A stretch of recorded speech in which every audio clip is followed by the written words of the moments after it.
एक डरावनी कहानी, खूनी रात। गांव के बाहर एक पुराना खंडहर सा घर था। गांव वाले कहते थे कि वहां रात को अजीब आवाजें आती थीं और जो कोई भी वहां गया वह कभी लौटकर नहीं आया। लेकिन एक युवा लड़का आर्यन, जिसने अपने दोस्तों से इन कहानियों के बारे में सुना था, उसकी जिज्ञासा बढ़ गई। एक रात आर्यन ने तय किया कि वह उस खंडहर में जाएगा। उसने अपने दो दोस्तों सौरभ और नेहा को भी साथ चलने के लिए मनाया। तीनों दोस्त रात के गहरे सन्नाटे में उस घर की ओर बढ़े। चांद की हल्की रोशनी में खंडहर और भी डरावना लग रहा था। दिन का आर्यन। वे अगले कमरे में गए। वहां एक बड़ी सीने का बक्सा था। आर्यन ने उसे खोला और उसमें एक पुराना डायरी मिला। जब उसने उसे पढ़ना शुरू किया तो उसकी आंखें चौड़ी हो गईं। डायरी में लिखा था कि इस घर में एक खूनी हत्या हुई थी।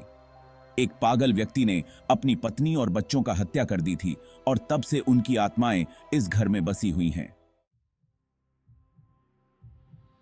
उस रात अचानक बिजली चली गई और चारों ओर अंधेरा छा गया। एक खौफनाक हंसी सुनाई दी। वे सब सन्न रह गए। आर्यन ने कहा, हम यहां नहीं रुक सकते। जैसे ही वे बाहर जाने लगे, दरवाजा अपने आप बंद हो गया। नेहा की आंखों में आंसू थे। हम फंस गए हैं। तभी एक धुंधली आकृति उनके सामने प्रकट हुई। वह आकृति एक महिला की थी जिसके चेहरे पर खून था। उसने खौफनाक स्वर में कहा, तुम यहां क्यों आए हो? आर्यन और उसके दोस्त डर के मारे चिल्ला पड़े।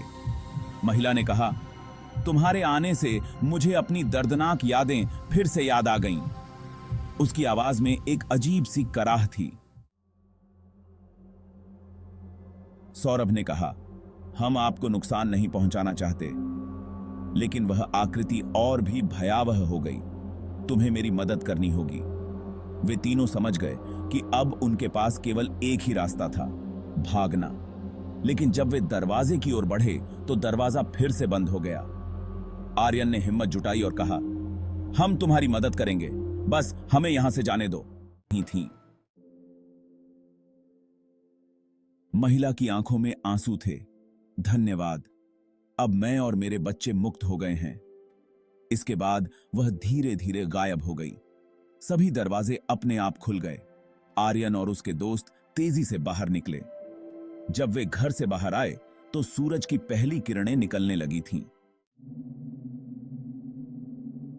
वे तीनों ने सोचा कि उन्होंने एक अद्भुत अनुभव किया है, लेकिन उनकी आंखों में डर का एक साया था। वे जानते थे कि वे हमेशा उस रात को याद करेंगे जब उन्होंने एक खूनी घर की सच्चाई का सामना किया। गांव लौटने पर वे इस अनुभव को कभी नहीं भूले। उन सब ने तय किया कि वे कभी भी उस खंडहर के पास नहीं जाएंगे, क्योंकि उस घर में एक सच्चाई छुपी थी जो कभी भी फिर से जाग सकती थी।